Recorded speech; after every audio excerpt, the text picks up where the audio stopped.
আমি আকাশ, বলছি শ্যামপুর, রংপুর থেকে। জানি না কতটুকু ভয়ানক হবে, তবে এই ঘটনাটি একদম সত্য ঘটনা। এই ঘটনাটি আমি আমার একজন স্যারের কাছ থেকে শুনি।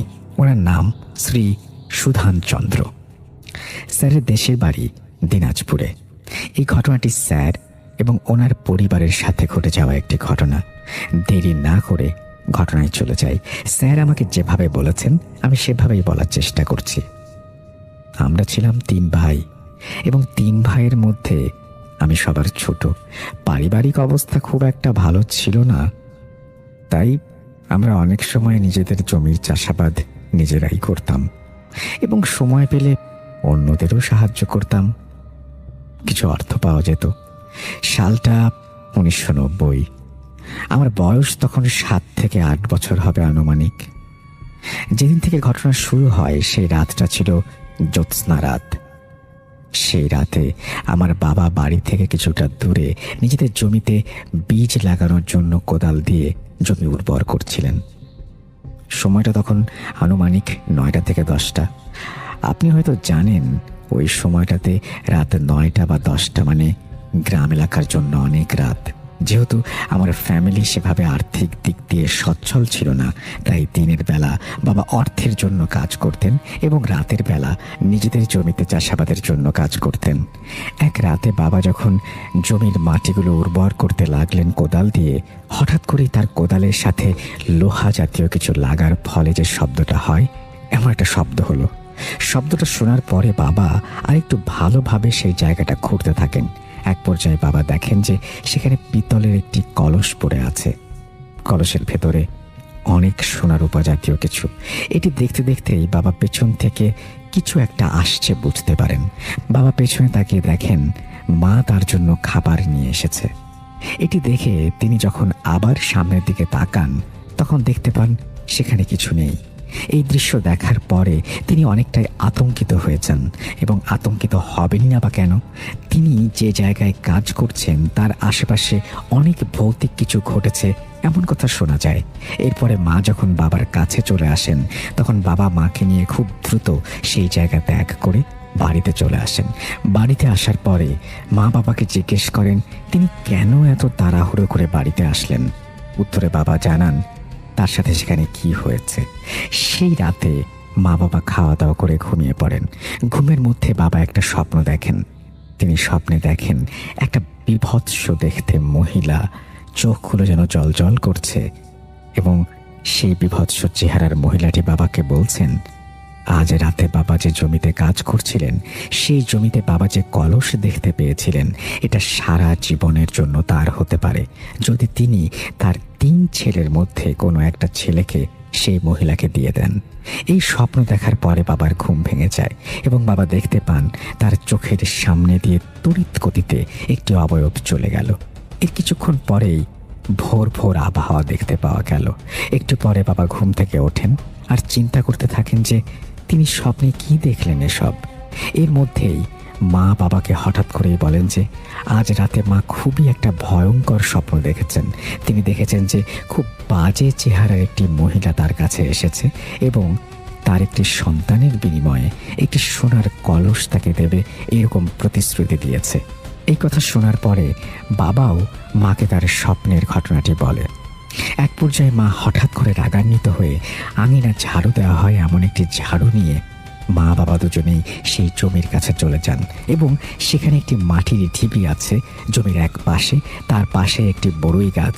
সেখানে গিয়ে ঝাঁটা দিয়ে মাটির ওপরে আঘাত করতে থাকেন এবং বলেন যে তুই যেই হোস না কেন আবার যদি আমার স্বপ্নে আসিস বা আমার কোনো সন্তানের ওপরে নজর দিস তোকে ঝাঁটা দিয়ে পেটাবো। এসব বলে অনেক গালাগালি করে মা বাবা সেই জায়গা থেকে চলে আসে। এরপর সেদিন রাতেই বাবা মা দুজনেই ঘুমিয়ে পড়েন। মাঝরাতে হঠাৎ করে বাবার বাইরে যাবার প্রয়োজন হয়। তখন বাবা উঠে মাকে সাথে নিয়ে বাইরে আসেন। আমি আর আমার ভাইরা তখন ঘুমাচ্ছিলাম।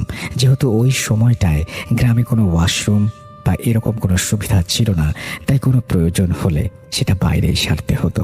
যাই হোক, বাবা বাইরে আছেন এমন সময় হঠাৎ করে তিনি দেখতে পান তার সামনে লম্বা আকৃতির সাদা পোশাক পরা একটি লোক হেঁটে যাচ্ছেন। তিনি প্রথমে মনে করেছিলেন এই লোকটা বোধহয় নটবুড়ো, মানে এই নটবুড়ো নামে গ্রামে একজন আছেন তিনি। কিন্তু একটু পরেই তিনি দেখতে পান যে সেই লোকটি আস্তে আস্তে একটি তাল গাছের দিকে এগিয়ে যাচ্ছে এবং যতই সামনের দিকে এগোচ্ছে তার আকৃতি ততই বড় হচ্ছে। কিছুক্ষণ বাদে তিনি দেখতে পান যে সেই লোকটি তাল গাছের সমান উঁচু হয়ে গেছে। তিনি এটা দেখে বুঝতে পারেন যে তার সাথে কি ঘটতে চলেছে। বাবা তাড়াহুড়ো করে রুমে চলে আসেন, কিন্তু তিনি ভুলেই গিয়েছিলেন যে মা বাইরে রয়েছে। ওই সময় যেহেতু ইলেকট্রিসিটি ছিল না, তাই বাবা হ্যারিকেন জ্বালান। হ্যারিকেন জ্বালানোর কিছুক্ষণ পরেই তিনি দেখতে পান যে মা দৌড়ে বাসার দিকে আসছে। মা রুমে প্রবেশ করে দরজা লাগিয়ে দেন এবং বাবাকে জিজ্ঞেস করেন যে তিনি এতক্ষণ কোথায় ছিলেন। তাকে অনেক ডাকাডাকি করার পরেও কেন তিনি সাড়া দিচ্ছিলেন না।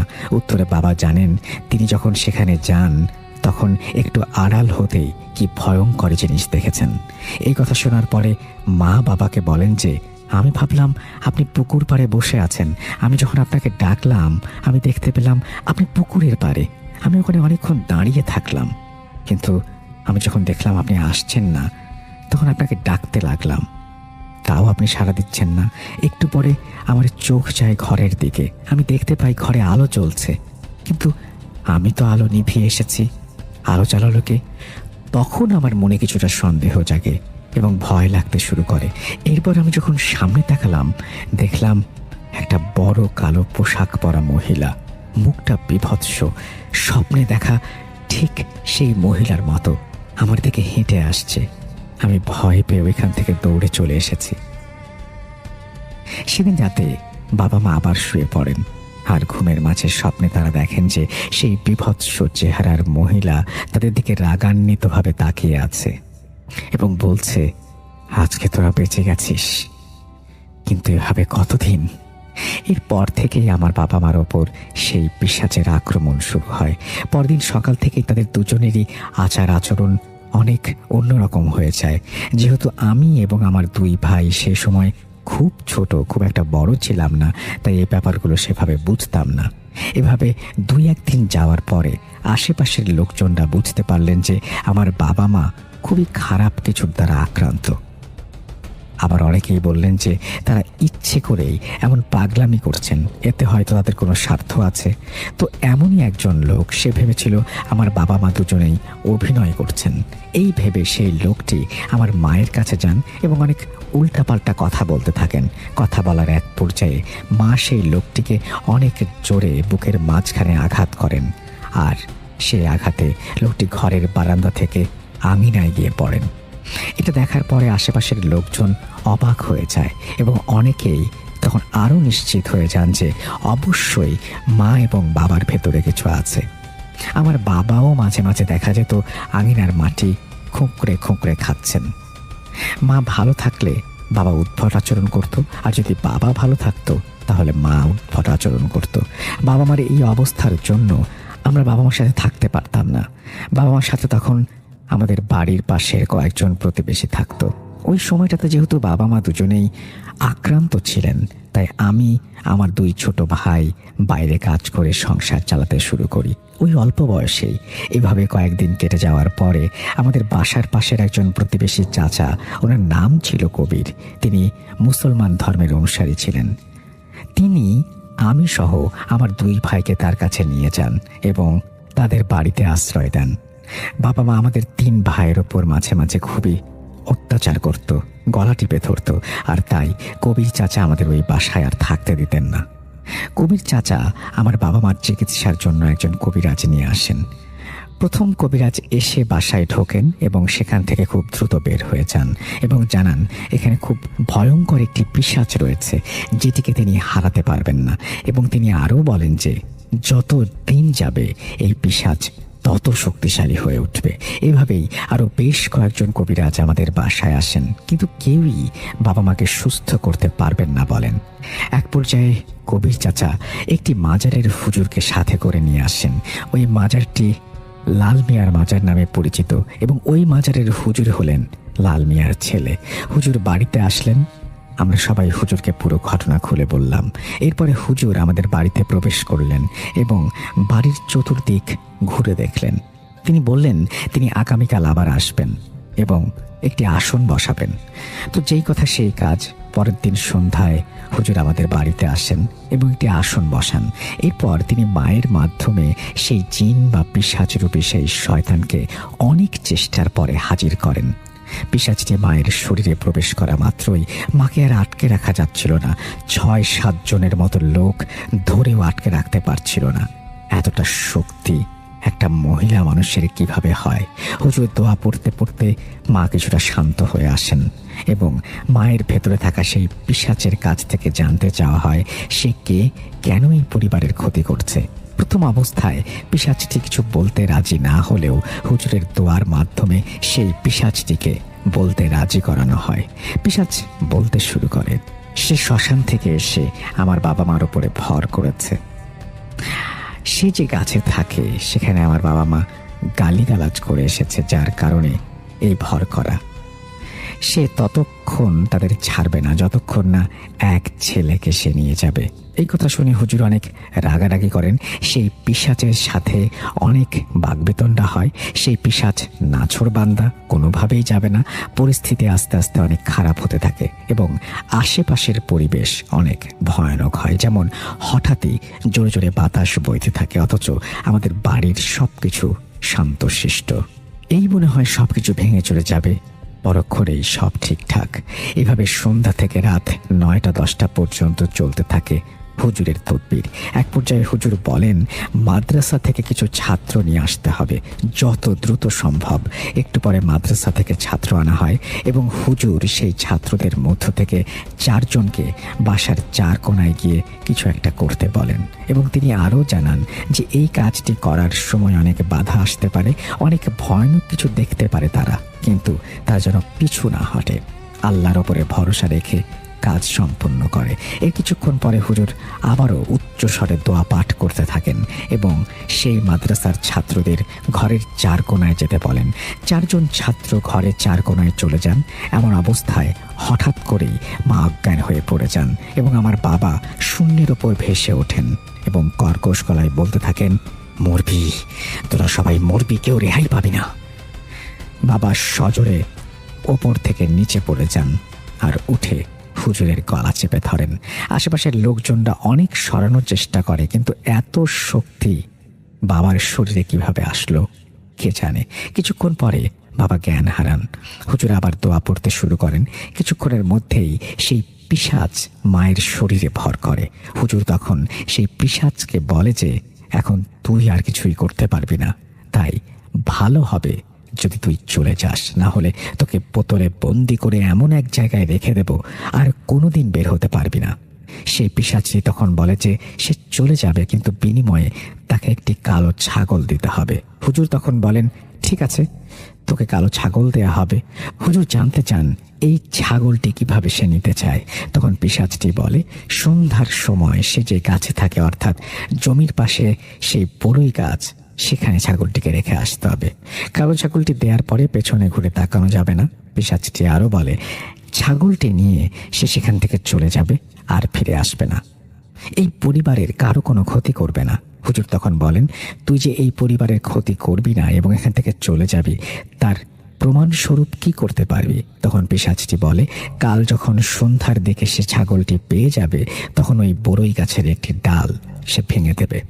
এভাবেই সেদিনের কাজের সমাপ্তি ঘটে। পরদিন কবির চাচা একটি ছাগল কিনে নিয়ে আসেন এবং সন্ধ্যায় একজন মাদ্রাসার ছাত্র হুজুরের নির্দেশে ছাগলটি সেই গাছের সাথে বেঁধে আসে। ছাগলটি রাখার কিছুক্ষণ পরেই সেখান থেকে একটি ডাল মাটিতে ভেঙে পড়ে এবং তার আওয়াজ পাওয়া যায়।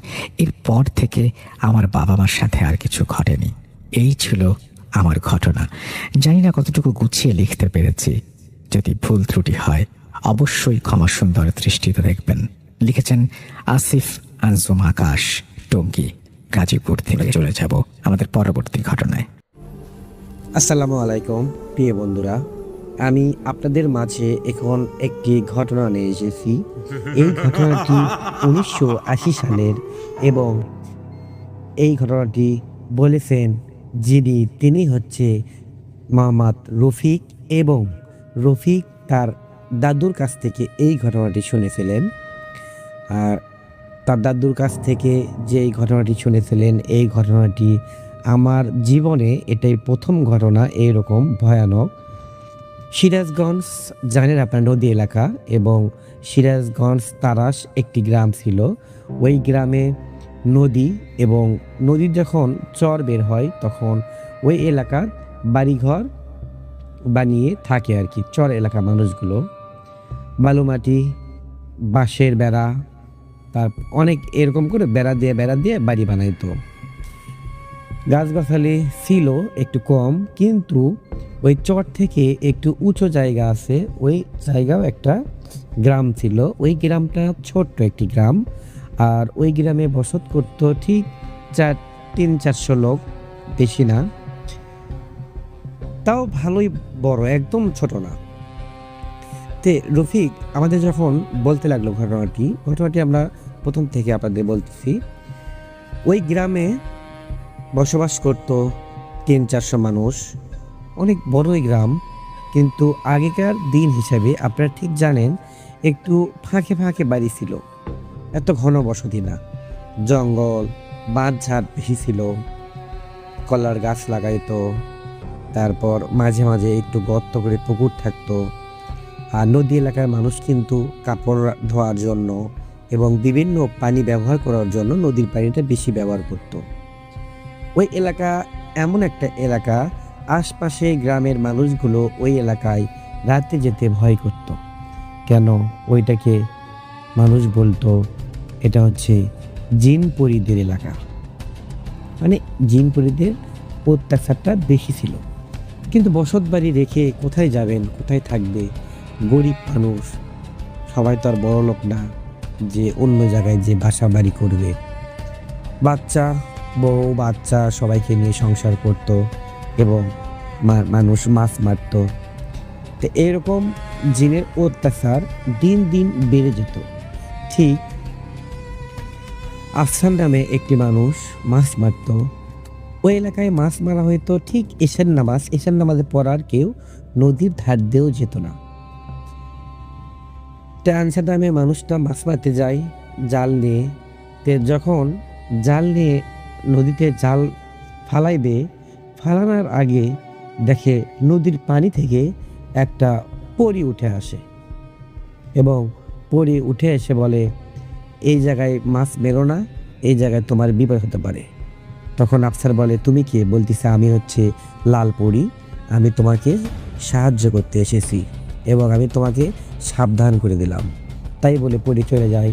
কিন্তু আফসার একটু হাঁটতে ছিল, তিনি বলতেছে, না, আমি এখানে মাছ মারবো, তারপরে যাব।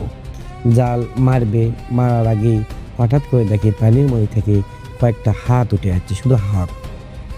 আচ্ছা, আপনি লক্ষ্য করে দেখেন, আপনি ঠিক মাগরিবের পর এশারের আগে নদীর পাড়ে গেছেন, পানির মধ্যে থেকে কিছু শুধু হাত উঠে আসতেছে, তখন আপনার কেমন ভয় লাগবে?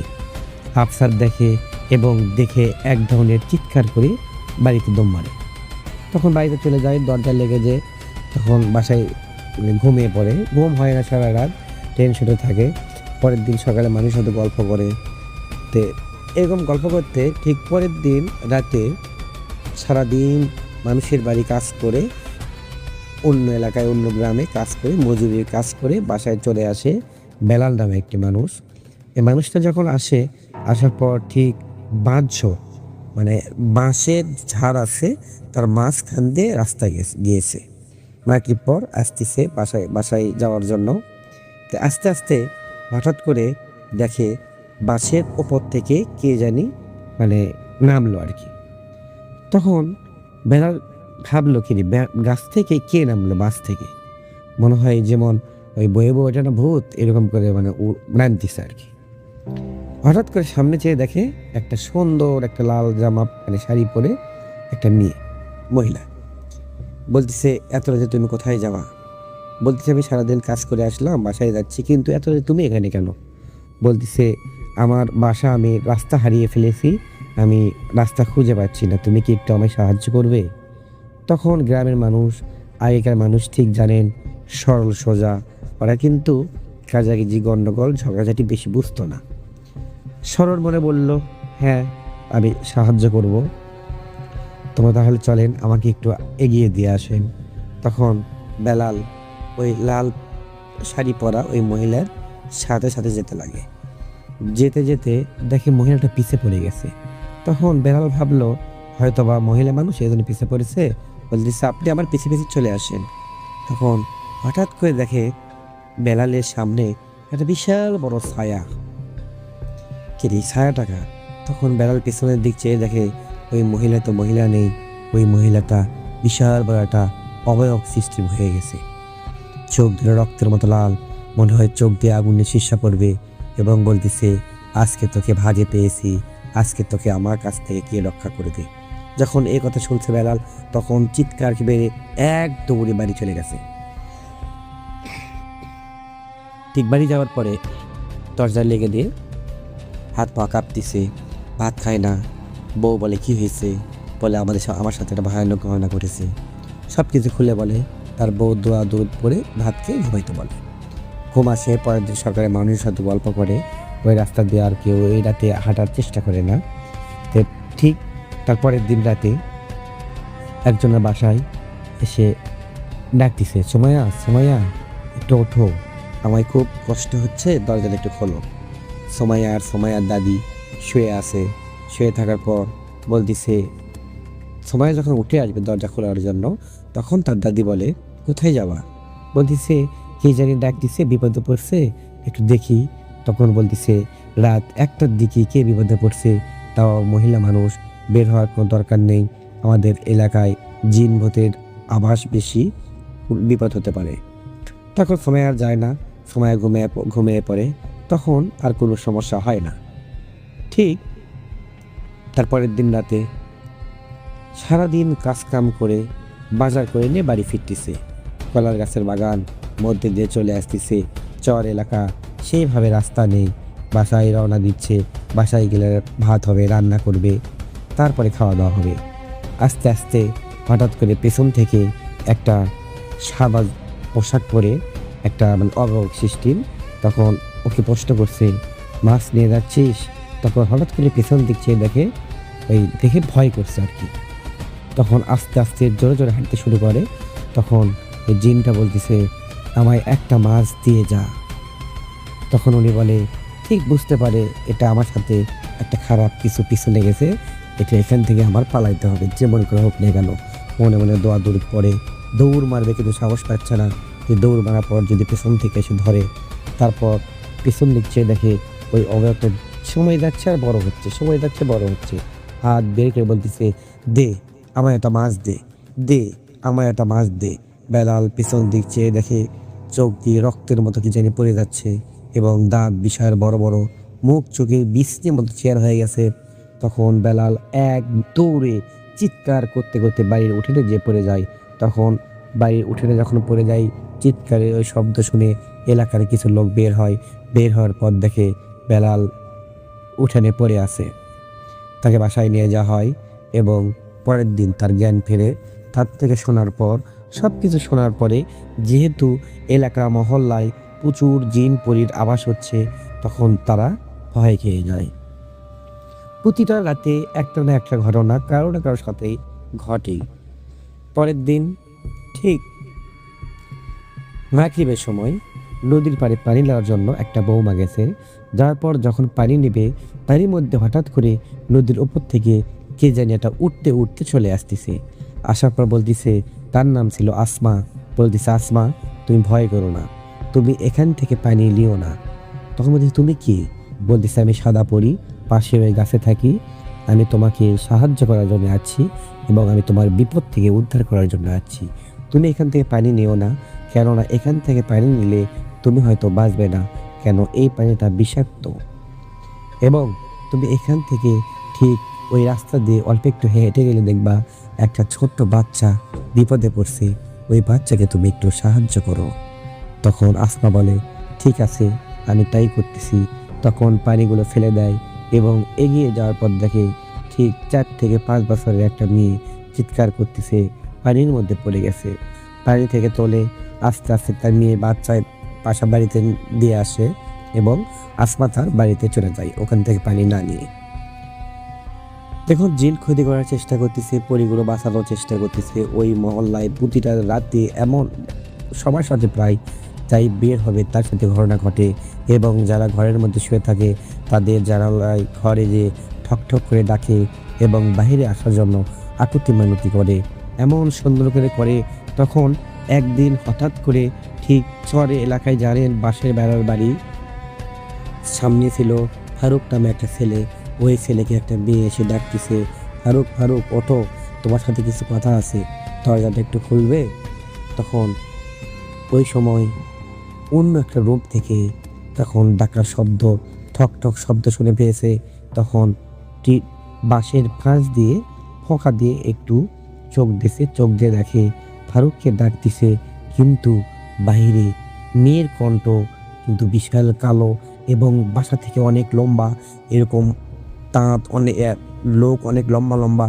তখন ওই লোকটা দেখে এক ধরনের ভয় খেয়ে গিয়েছে। তখন দুই চোখ দিয়ে যখন দেখতে শুরু করছে, ঠিক ফারুককে 10-12 বার ডাকার পরে তখন ওই জিনটা এমন হয়ে বুঝতে পারছে, তখন সরাসরি জিনের চোখ চলে যাচ্ছে ওই ফাঁকা বাঁশ দিয়ে যে দেখতেছে তার দিকে। কিন্তু ফারুক ওঠে না, দরজা খোলে না। দেখতেছে কি হয়, ফারুক যদি দরজা খুলতো ওই কপালে খারাপ কিছু হতো। সেই রাত্রেই 3-4 বাড়ির পরে তার চোর ঢুকছে। চোর তো আর জানে না এই গ্রামে কি ঘটে। তখন চোরটা একটা মানুষের বাড়ি থেকে গরু চুরি করছে। আর আপনারা জানেন চর এলাকার মানুষ কিন্তু গরু বেশি চাষ করে। তো যখন গরু চুরি করার জন্য গেছে, গরুর গলার দড়ি খুলেছে, খোলার পর আস্তে আস্তে বের করে নিয়ে আসার পর যখন চলে আসবে তারই মধ্যে 3টা আকাশ থেকে পাখনাওয়ালা পরিয়ে নামে নিয়ে বলতেছে, এই কাজটা কিন্তু ঠিক না, তুমি অন্যায় করতেছো, মানুষের চুরি করতেছো, চুরি করলে মানুষ ভালো হয় না, চোর হয়ে যায়, কিন্তু তুমি কর্ম করে খাবে, এরকম করে বোঝাই। এবং তখন ওই লোকটা বলে, তোমরা কি? বলিস আমরা পড়ি, তোমায় সাহায্য করার জন্য এবং তোমাকে বোঝানোর জন্য আছি, এটা করলে তোমার বিপদ হবে। তখন ওই লোকটা গরু নিয়ে যে বাসার মধ্যে রেখে ওখান থেকে বলে, আজকের পর থেকে আমি আর কখনো চুরি করব না। ওয়াদা দেয়, কথা দেয়। তারপর থেকে ওই ছেলেটা আর চুরি করে না। ঠিক এরকম 2টা ঘটনা ঘটার পরে পরের দিন ঠিক গল্প হয় সবার সাথে যে সবাই আস্তে আস্তে সয়ে উঠেছে, কিন্তু ওই পাড়ার মধ্যে কিছু জিন আছে ভয়ানক, মানুষের ক্ষতি করার জন্য, মানুষকে মারার জন্য ভয় দেখায়।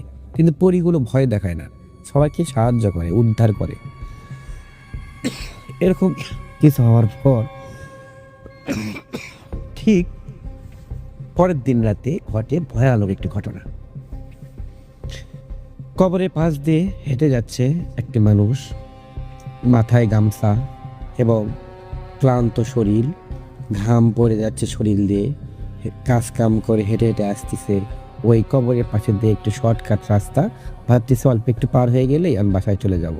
ঠিক কবরস্থানের মাঝামাঝি যখন এসেছে তখন প্রতিটা কবর থেকে মনে হয় হাত বের হয়ে আসতেছে।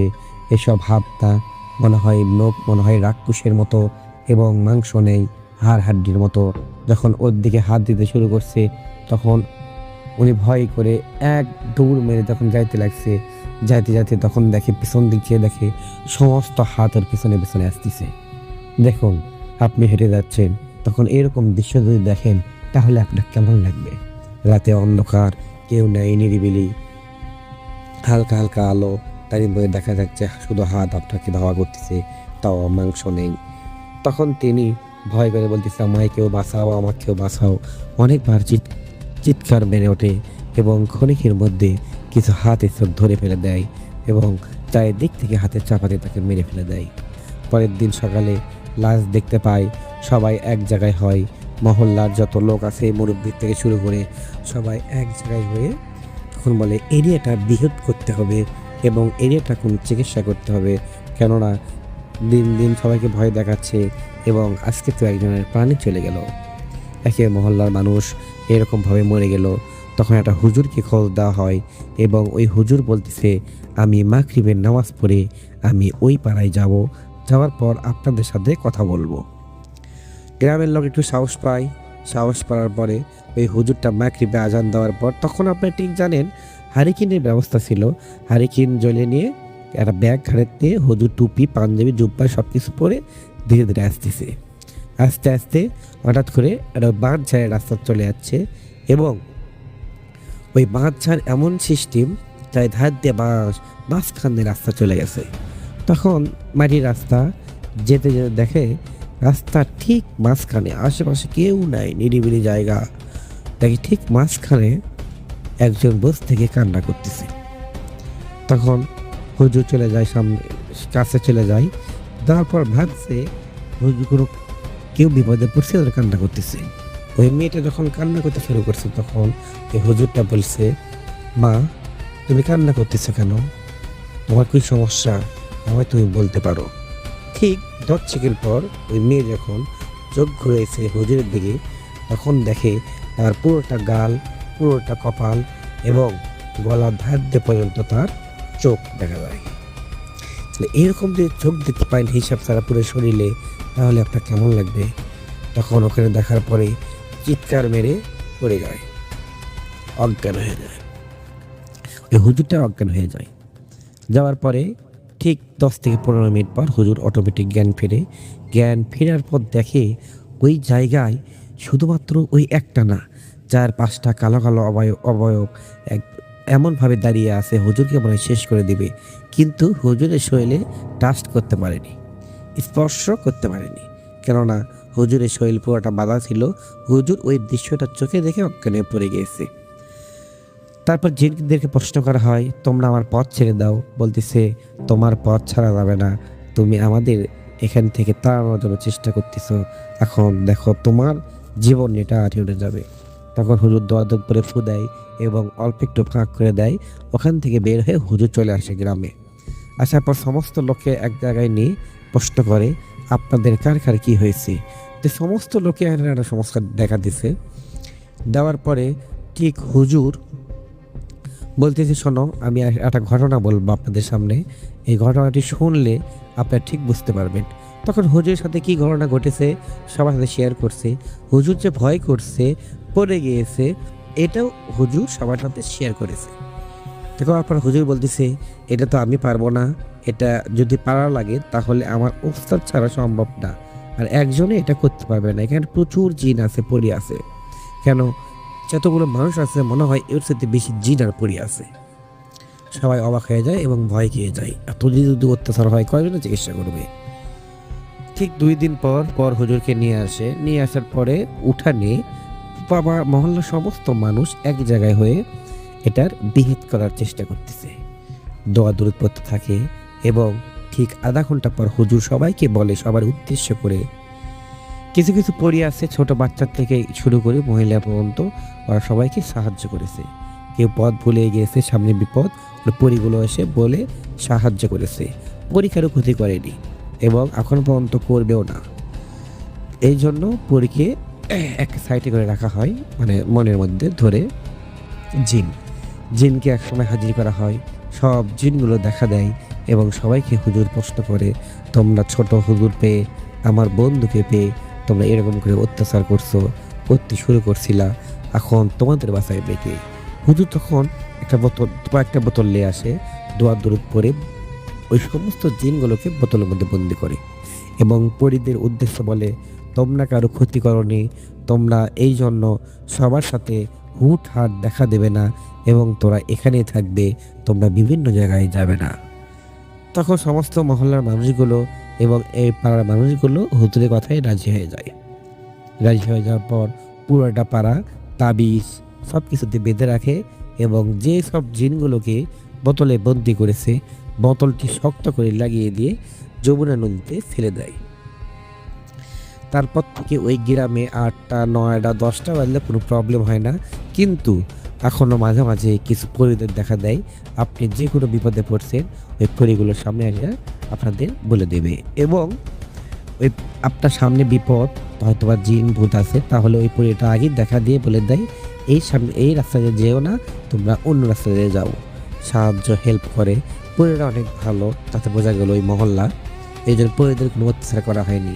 আর সমস্ত মানুষকে এক জায়গায় করে সমস্ত জিনগুলোকে বন্দি করে নদীতে ফেলে দেওয়ার ফলে ওই গ্রামে আর কোনো প্রবলেম সমস্যা হয়নি, সবাই ভালো আছে। ঘটনাটি এই পর্যন্তই। যদি আপনাদের ভালো লাগে তাহলে অবশ্যই লাইক কমেন্ট করবেন এবং আমাদের পাশে থাকবেন। ধন্যবাদ সবাইকে। আসসালামু আলাইকুম।